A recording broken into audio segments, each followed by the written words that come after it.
Namaskar. This is Dr. Sunita Agarwalla. I'm HOD, Department of Education, Dispur College, Guwahati, Assam. Today, friends, we'll be talking about the ancient Indian philosophy, ancient Indian educational philosophy. In fact, if we talk about the ancient Indian philosophy, there are basically three philosophies: Vedic education, the Buddhist philosophy, and the Muslim philosophy. So today we will be talking about the Vedic system of education.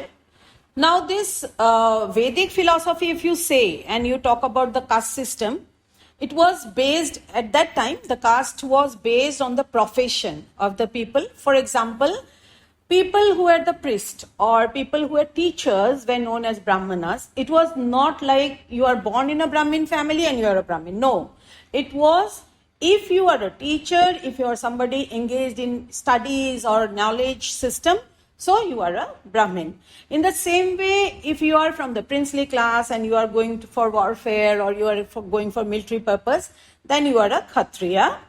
If you are into business, you are a Baniya. And the lowest class who did the manual work, they were known as the Sudras. So it was not like now. You are born in a Brahmin family and you become a Brahmin. No, it was not that. Caste system was based on the work we did.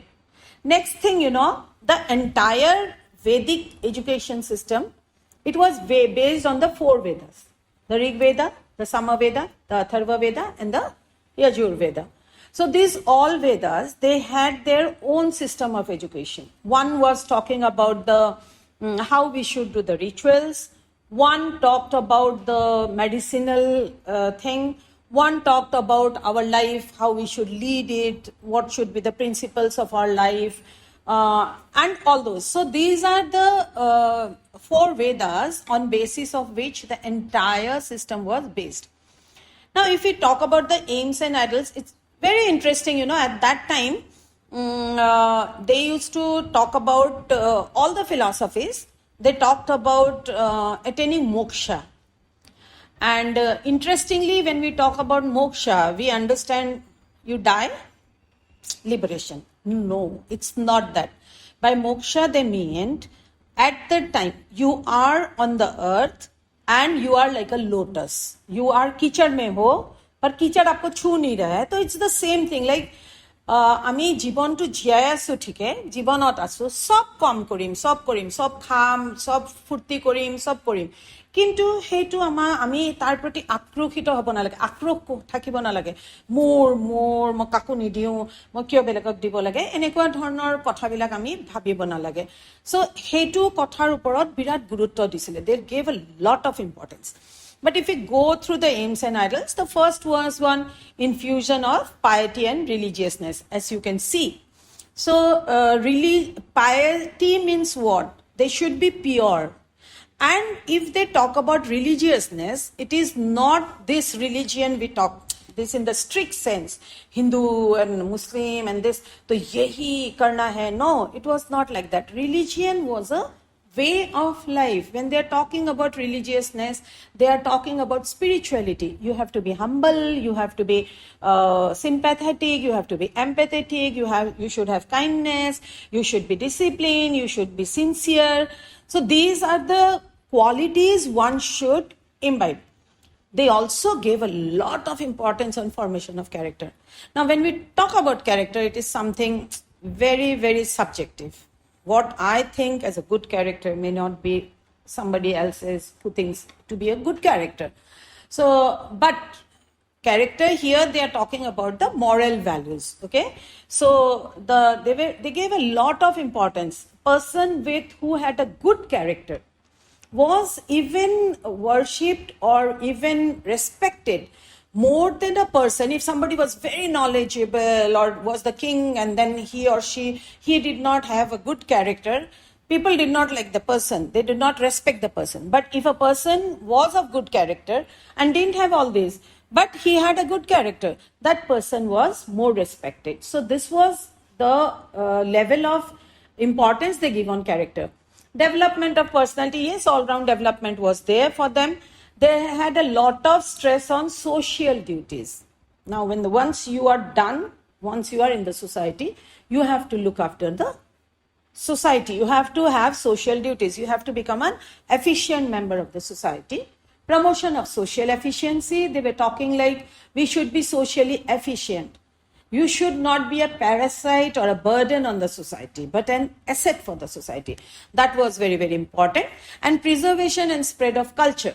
Everybody had to preserve the culture and work for the spread of culture, for the spread of the culture among the next generation. If we talk about the chief features or what were the main features of this system, first one was Gurukul system. So in Gurukul has two words. Guru, teacher. Kul means family.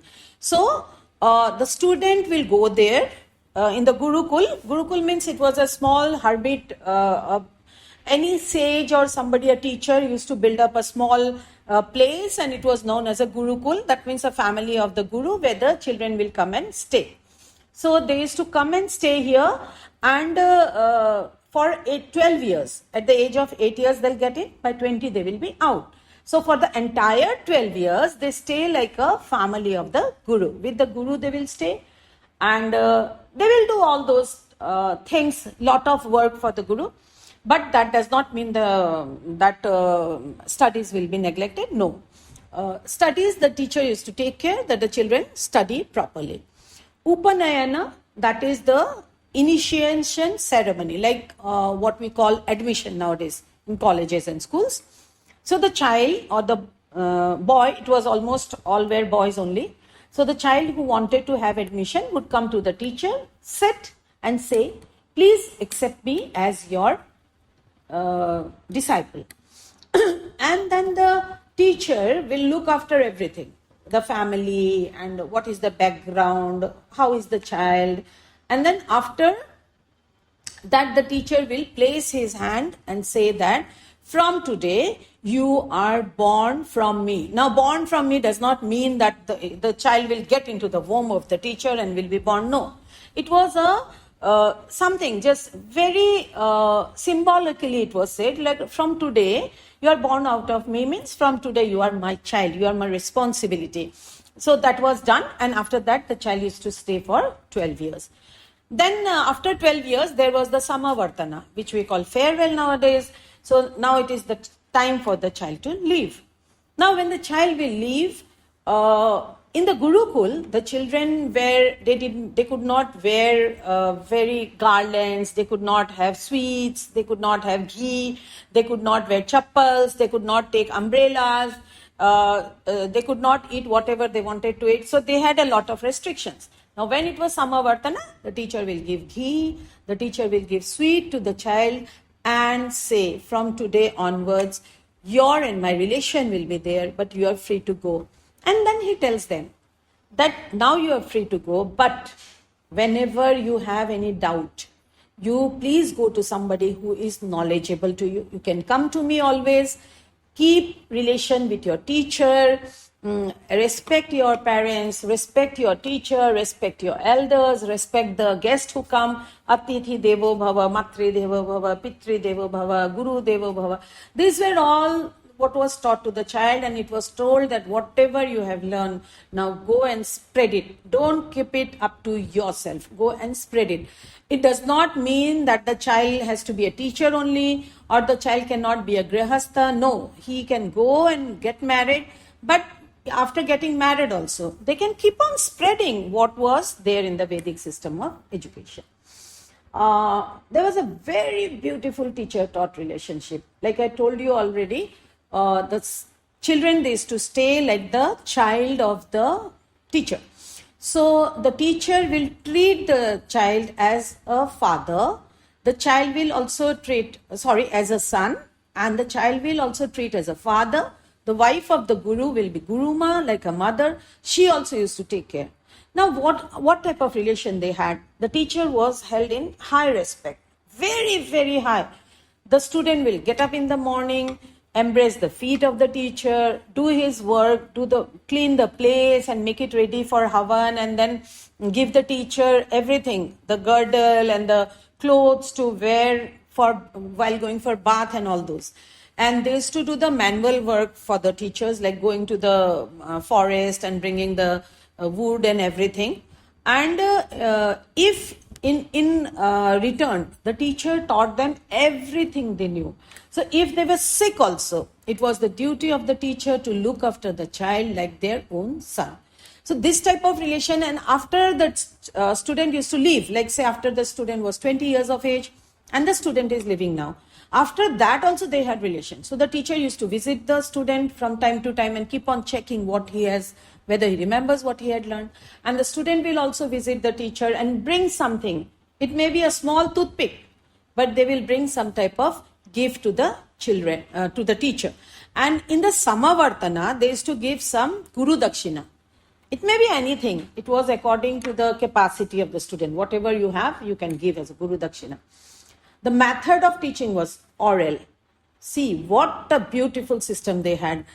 Now we have so many books, but we don't remember things. It was all oral. Whatever the teacher taught, the students used to magofy it. They used to keep on learn. Remote learning was very important. And very much importance was given on correct pronunciation. If the child did not make correct pronunciation, till he learned it with correct pronunciation, uchcharan, जिसको हम कहते हैं, they were made to repeat it again and again and again.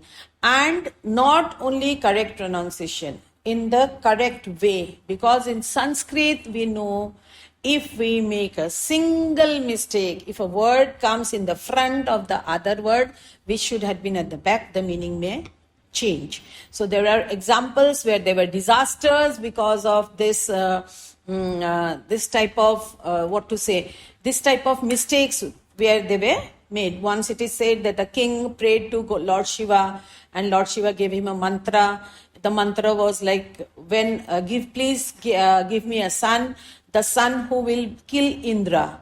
So a child was born to the king. When the child was of age, he was sent to warfare and the king declared war on Indra, but he was killed. The boy was killed, and then he asked Shiva, why my child has been killed? And Shiva said, what was the mantra you said? So in the mantra, one word came after or something before, and then it was like, give me a son who will be killed by Indra. So that was the impact. That's why they gave a lot of importance on correct pronunciation and all. And obviously, you must have understood by now, the medium of instruction was Sanskrit. So they used to speak in Sanskrit, teacher used to speak in Sanskrit, teacher used to teach in Sanskrit because the Vedas were in Sanskrit. And it was all couplets. Shloka hota hai na, shloka ki tarah hota tha. So two lines, duta line or shloka thakiba. So the child will ratify, means the child will, they will remember it by heart, learn it by heart, by repetition. And when they learn it by heart, then the teacher would proceed for something else. Till they didn't learn it by heart, they were not made to proceed for the second thing. So that is all about the Vedic system of education. Thank you, friends. In the next video, we will be talking of the Buddhist system of education, which is the next Indian educational philosophy. Thank you.